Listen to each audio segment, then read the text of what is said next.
La doctrine de l'Antéchrist, étude numéro 243b. La doctrine de l'Antéchrist a été modifiée dans le texte de la Bible, de sorte que les fausses doctrines qui ont été insérées dans le christianisme, en provenance des cultes du soleil et des mystères, ainsi que dans l'islam à partir des mêmes cultes et doctrines païennes, ne pouvaient pas être détectées. Alors, quelle est la vraie doctrine et comment cela a affecté le christianisme?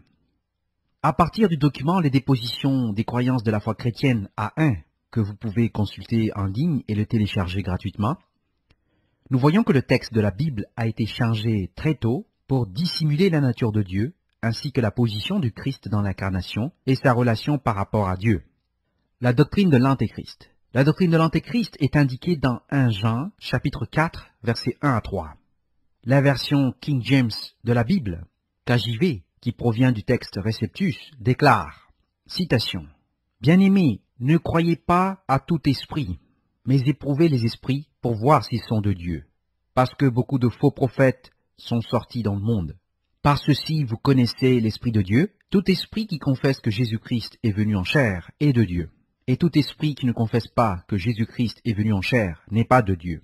Et c'est cet esprit de l'Antichrist, duquel vous avez entendu dire qu'il doit venir. Et même, il est déjà dans le monde. » Fin de citation. Or, ce texte n'est pas le texte original correct. Nous savons à partir de ce texte que 1. C'est un test pour savoir qui est de Dieu et qui est de l'Antéchrist. 2. Cela a à voir avec la confession que Christ est venu en chair. 3. À partir du texte original et sa modification, nous allons déduire exactement ce que la doctrine de l'Antéchrist a cherché à atteindre et la façon dont la distinction a été dissimulée dans le christianisme dès l'époque de Jean, c'est-à-dire à la fin du 1er siècle et au début du 2e siècle, cherchant à changer les doctrines sur la nature de Dieu. L'ancien texte correct pour 1 Jean 4, versets 1 à 2 est reconstruit à partir d'Irénée, chapitre 16, section 8. Voir l'ouvrage Les Pères d'Avant-Nicée, volume 1, note en bas de la page 443. Citation. « Connaissez par ceci l'Esprit de Dieu. Tout esprit qui confesse que Jésus-Christ est venu dans la chair est de Dieu. Et tout esprit qui sépare Jésus-Christ n'est pas de Dieu, mais est de l'Antéchrist. » Cette question de la séparation de Jésus-Christ est le problème en question, et provient des cultes des mystères et du soleil, et des enseignements gnostiques qui ont cherché à atteindre deux distinctions.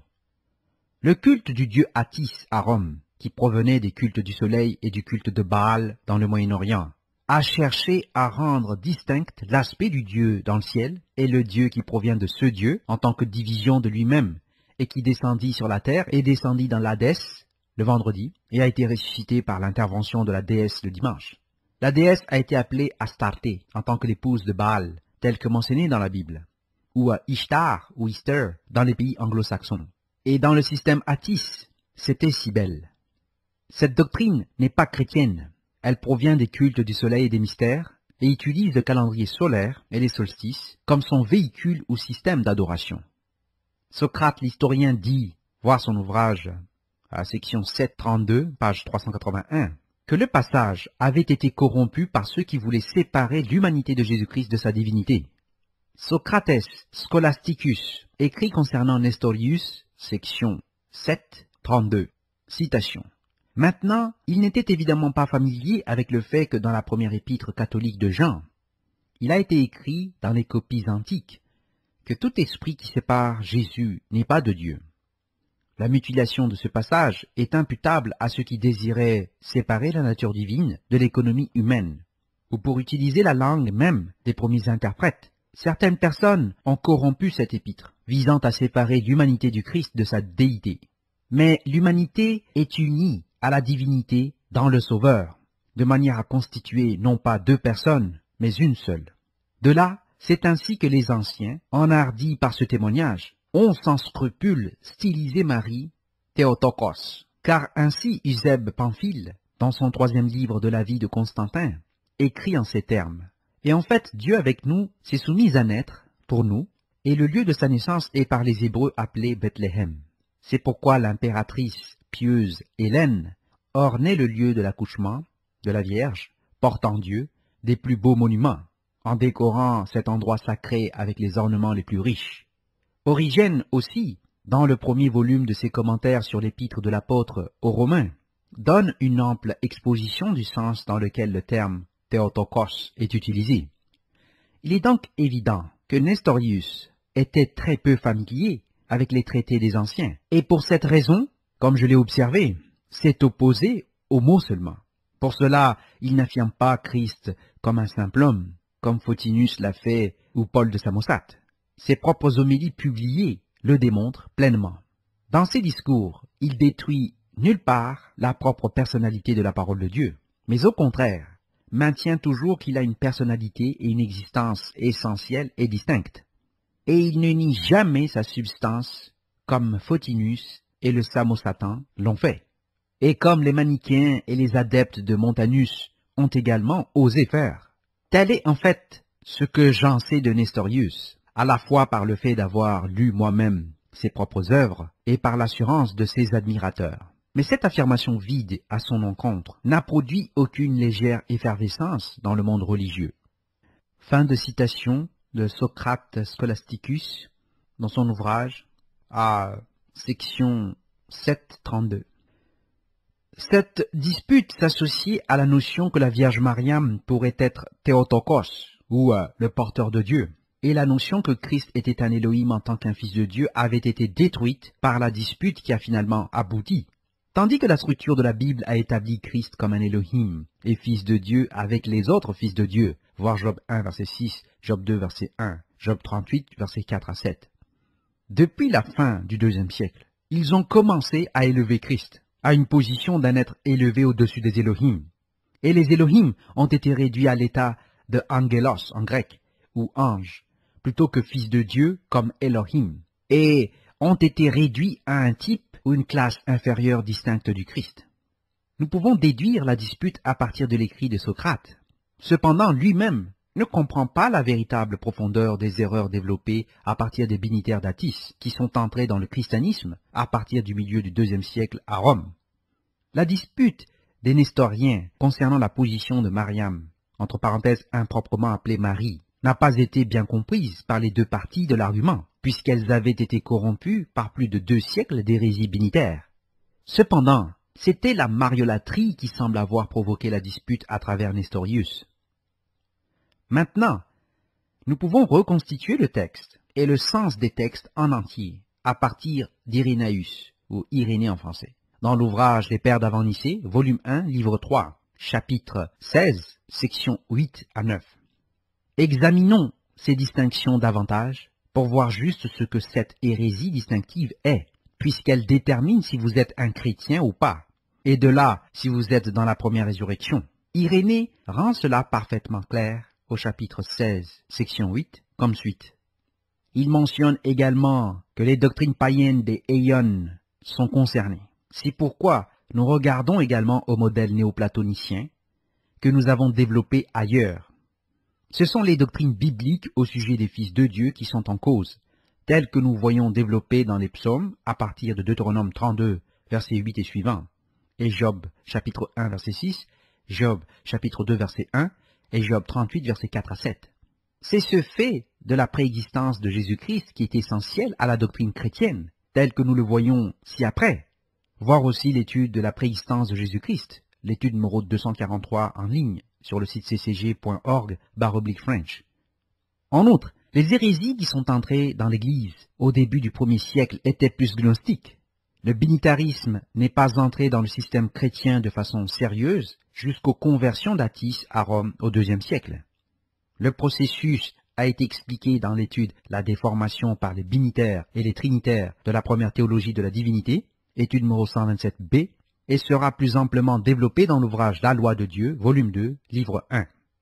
Les hérésies à Colosse et en Galatie sont expliquées dans le texte L'hérésie dans l'Église apostolique, étude numéro 89, et davantage dans l'ouvrage La loi de Dieu, volume 2.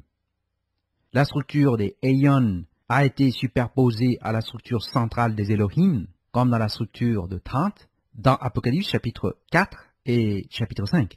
Et les 70, tels que structurés à partir du Sinaï, et par Christ dans l'évangile de Luc chapitre 10, verset 1, verset 17, qui a remplacé le Sanhédrin et a attribué son autorité au Conseil des 70 dans l'Église de Dieu, ou en latin, LXX, qui veut dire 70. Irénée réfute la réduction de Christ comme cela a été fait par les intrus gnostiques dans l'Église, qui ont réduit Christ à un niveau inférieur de la structure Aion dans le démiurge. Nous verrons cette réaction alors utilisée pour insérer le système binitaire après l'année 175 de l'ère courante, à Rome, avec l'élévation du Christ au-dessus des Elohim, plutôt que comme l'un d'eux. Puis ensuite, ils ont développé le système d'Athanase de la fin du IIIe et début du IVe siècle, qui est devenu finalement le système trinitaire à partir de l'année 381 de l'ère courante. Voir son explication de ce que les gnostiques ont fait. Citation. Tous, donc, sont à l'extérieur de la dispensation chrétienne, qui, sous prétexte de la connaissance, comprennent que Jésus était l'un et Christ l'autre, et le seul Fils engendré un autre, de qui est à nouveau la parole, et que le Sauveur est un autre, dont ces disciples d'erreur allèguent être une production de ceux qui ont été faits Aion, dans un état de dégénérescence. De tels hommes sont des brebis d'apparence extérieure, car ils paraissent être comme nous, par ce qu'ils disent en public, en répétant les mêmes mots que nous, mais au-dedans, ce sont des loups. Leur doctrine est homicide, évoquant, comme elle le fait, un certain nombre de dieux, et simulant de nombreux pères, mais abaissant et dividant le Fils de Dieu à bien des égards. Ce sont ceux contre lesquels le Seigneur nous a mis en garde à l'avance. Et son disciple, dans son épître déjà mentionné, nous ordonne de les éviter, quand il dit « Car plusieurs séducteurs sont entrés dans le monde, qui ne confessent point que Jésus-Christ est venu dans la chair. » C'est un séducteur et un antéchrist. Prenez garde à eux, afin de ne pas perdre ce que vous avez forgé. Et encore, dit-il dans l'épître, beaucoup de faux prophètes sont venus dans le monde. Connaissez par ceci l'Esprit de Dieu. Tout esprit qui confesse que Jésus-Christ est venu en chair est de Dieu. Et tout esprit qui sépare Jésus-Christ n'est pas de Dieu, mais est de l'Antichrist. Ces mots sont en accord avec ce qui a été dit dans l'Évangile, que la parole a été faite chair et elle a habité parmi nous. C'est pourquoi il s'écrit de nouveau dans son épître, « Quiconque croit que Jésus est le Christ est né de Dieu. » La connaissance du Christ Jésus pour être un seul est le même, à qui les portes des cieux étaient ouvertes, à cause du fait qu'il a pris sur lui la chair, qui devra aussi venir dans la même chair dans laquelle il a souffert, en révélant la gloire du Père. Souscrivons à ces déclarations, Paul, parlant aux Romains, déclare « Beaucoup plus, ceux qui reçoivent l'abondance de la grâce et de la justice pour la vie éternelle, régneront par un Christ Jésus. » Il s'ensuit de ceci, qu'ils ne savaient rien de ce Christ qui est parti de Jésus, ni ne savaient du Sauveur ci-dessus, qu'ils tiennent pour impassible. Car si en vérité l'un a souffert et l'autre est resté incapable de souffrir, et l'un est né mais l'autre est descendu sur celui qui est né et l'a laissé de nouveau, ce n'est pas un mais deux qui sont dévoilés. Mais que l'apôtre le connaissait comme un, à la fois qui est né et qui a souffert, à savoir Christ Jésus.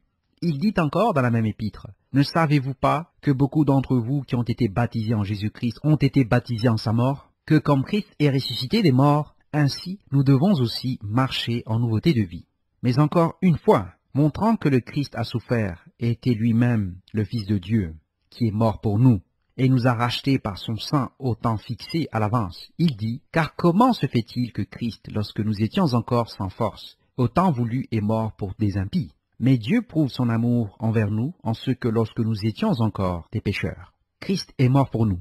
À combien plus forte raison donc, maintenant, justifiés par son sang, serons-nous sauvés de la colère à travers lui? Car si, lorsque nous étions ennemis, nous avons été réconciliés avec Dieu par la mort de son Fils, beaucoup plus, étant réconciliés, serons-nous sauvés par sa vie. » Il déclare dans la manière la plus claire que le même être qui a été saisi et qui a subi la souffrance et a versé son sang pour nous était à la fois Christ et le Fils de Dieu, qui a également ressuscité à nouveau et fut enlevé au ciel, comme lui-même Paul le dit. Mais en même temps, c'est Christ qui est mort, bien plus il est ressuscité, il est même à la droite de Dieu. Et encore, sachant que Christ étant ressuscité des morts ne meurt plus, comme lui-même, voyant à l'avance par l'Esprit les subdivisions des enseignants mauvais à l'égard de la personne du Seigneur, et désireux de supprimer d'eux toute occasion de chicanerie, il dit ce qui a déjà été dit, et aussi déclare, « Et si l'Esprit de celui qui a ressuscité Jésus d'entre les morts habite en vous, celui qui a ressuscité Christ d'entre les morts rendra aussi la vie à vos corps mortels. » Ce qu'il ne dit pas à ceux-là seuls qui veulent entendre. Ne faites pas d'erreur. Il dit à tous, Jésus-Christ, le Fils de Dieu, est un seul et le même, qui par la souffrance nous a réconciliés à Dieu et est ressuscité des morts, qui est à la droite du Père et parfait en toutes choses, qui, quand il a été frappé, sans répondre en retour, qui, quand il a subi de menaces et quand il a subi la tyrannie, il a prié son Père qu'il pardonne à ceux qu'il avait crucifiés. Car il a lui-même vraiment apporté le salut, car il est lui-même la parole de Dieu, lui-même le seul engendré du Père, Christ Jésus notre Seigneur. Voici les notes relatives aux articles 8 et 9 que nous venons de lire. Donc, le numéro 296, citation de 2 Jean, verset 7, verset 8. Irénée semble avoir lu autus au lieu de eotus, comme dans le texte reçu. La note 297 vient de 1 Jean 4, verset 1 et verset 2. Il s'agit d'une différence importante dans le texte reçu du passage « Tout esprit qui ne confesse pas que Jésus-Christ est venu dans la chair ».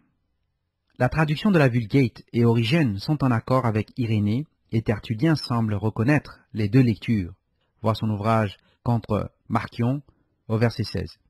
Socrate nous dit, dans son ouvrage, que le passage avait été corrompu par ceux qui voulaient séparer l'humanité de Christ de sa divinité et que les anciennes copies lisent pan pneuma o luei ton iesun apo tu teu uk esti, ce qui concorde exactement avec la citation d'Origène et pratiquement à celle d'Irénée qui est devant nous.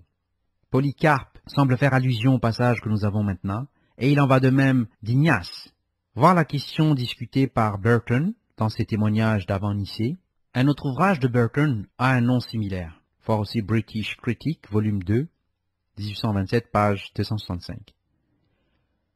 La note 298 est tirée de 1 Jean 5, verset 1. La note 299 de Romains, chapitre 5, verset 17. La note 300 est tirée de Romains, chapitre 6, verset 3 à 4.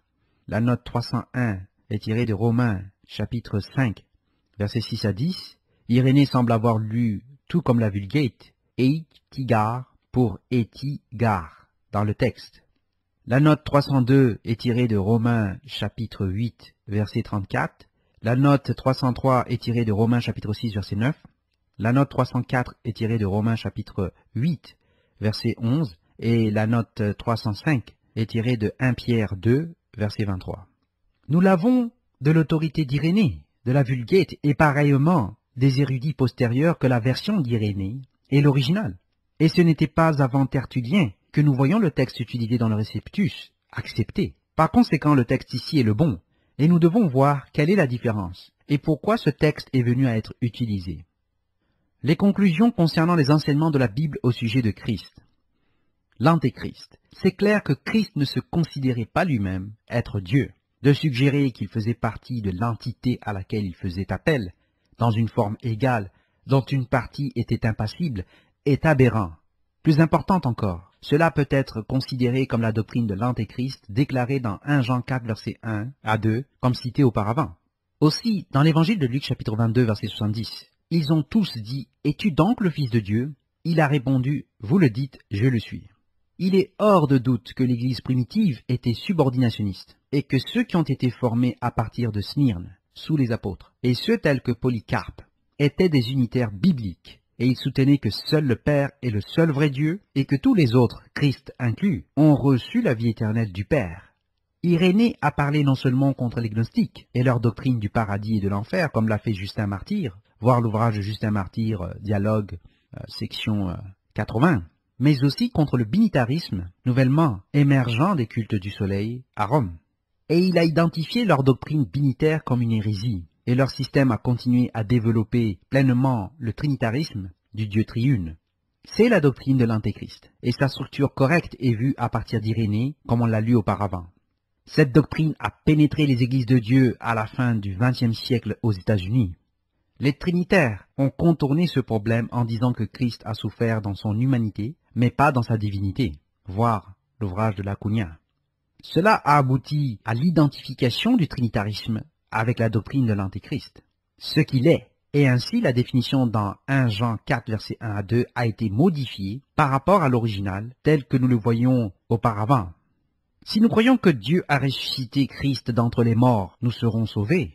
Si nous disons que Christ est Dieu et commençons alors à dire que Christ n'est pas mort et n'a pas été ressuscité par Dieu et que l'humanité de Christ est séparée de sa divinité en attribuant cet état à lui, alors nous avons la doctrine de l'Antéchrist.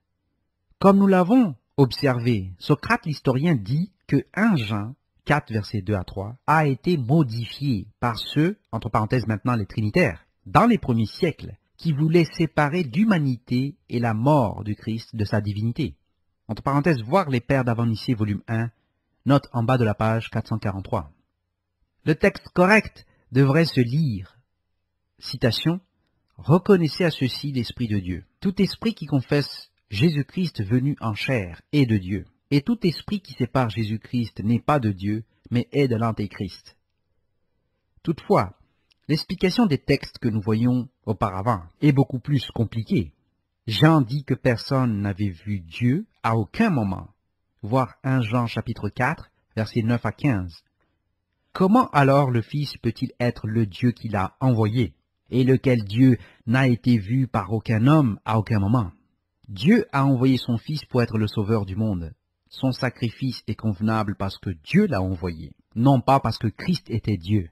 L'argument philosophique grec sur l'irrecevabilité d'un sacrifice par procuration est bibliquement et intellectuellement absurde. Quiconque confesse que Jésus-Christ est le Fils de Dieu, Dieu demeure en lui et lui en Dieu. Ce concept est au cœur du sacrifice.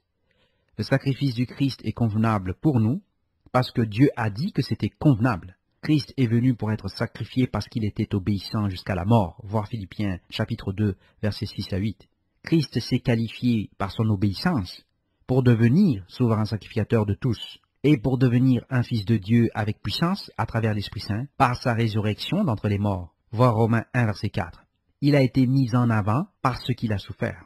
Il ne fait aucun doute que tous les écrivains ont accepté que Christ avait une préexistence avant l'incarnation en tant que l'un des fils de Dieu, et qu'il était le Messie. Ainsi, les traditions issues du hadith, dans les stades hérétiques de l'islam après la mort du prophète Cassim et des 4 califes correctement guidés, ont cherché à nier la préexistence du Christ et de séparer la divinité et l'humanité du Christ, et ainsi tombent dans la doctrine de l'Antéchrist. Les unitaires radicaux qui ont émergé de la réforme qui nie la préexistence du Christ sont aussi de la doctrine de l'Antéchrist. De la même manière, les sabellianistes, c'est-à-dire ceux qui embrassent la doctrine du sabellianisme, qui enseignaient que Dieu était Christ en tant qu'à la fois le Père et le Fils, prennent aussi la doctrine de l'Antéchrist à un autre niveau, qui cherche à nier le Père et le Fils comme des entités distinctes. Nous sommes ainsi au stade maintenant où la mariolâtrie a repris les systèmes catholiques romains et orthodoxes, aussi bien comme un élément important des systèmes anglicains. Là où nous en sommes maintenant, au niveau du système de la déesse mère, dans le culte de Baal et d'Astarté, avec leur structure et les cultes du soleil, aussi d'Atis, d'Adonis, d'Osiris et leur épouse déesse mère Ishtar, Isser, Isis et Cybèle, aussi bien que le système Mitra et les mythes du taureau tué des Perses associés dans le système Mitra. L'islam est maintenant mort au Coran et ne comprend aucun de ses enseignements, les ayant pervertis, comme le judaïsme a perverti la Bible avec ses traditions et la Kabbale. L'islam nie les enseignements de la Bible et efficacement sépare la divinité de l'humanité du Christ, et même nie sa divinité en tant qu'un Elohim, ainsi que les enseignements de la Bible entièrement. L'islam est corrompu entièrement par le paganisme des Arabes pré-chrétiens et pré-islamiques. Le système mondial qui émergera à la fin de cette période sera effectivement un système qui est dérivé du mystère et des cultes du soleil, qui nie la préexistence du Christ et qui a refusé ou séparé sa divinité de son humanité. Beaucoup de musulmans qui n'acceptent pas notre Seigneur Jésus-Christ en tant que le Fils de Dieu disent qu'il n'était qu'un messager. Ils sont effectivement aveugles aux textes de la Bible et ceux du Coran, lesquels sont issus de la Bible. Ils sont en fait anti-Christ, ramenant la foi chrétienne de partout totalement en opposition à la position de la Bible et du Coran. Cela est en train de se faire lentement dans tous les pays israélites et les nations qui leur sont associées. Ils inondent partout dans toute l'Europe, les États-Unis, l'Australie, le Canada, le Royaume-Uni, la France et l'Afrique, jusqu'en Afrique du Sud. Au chapitre 17 de la Révélation, entre parenthèses appelé Apocalypse aussi, il est dit que les rois de la terre ont commis la fornication et les habitants de la terre se sont enivrés du vin de sa fornication. Dans le chapitre 18 aussi, il est dit la même chose. Et les marchands de la terre se sont enrichis par la puissance de son luxe. De plus, au verset 9, cela poursuit en disant qu'ils verront la fumée de son embrasement. À partir du verset 17, les navires se tenaient éloignés.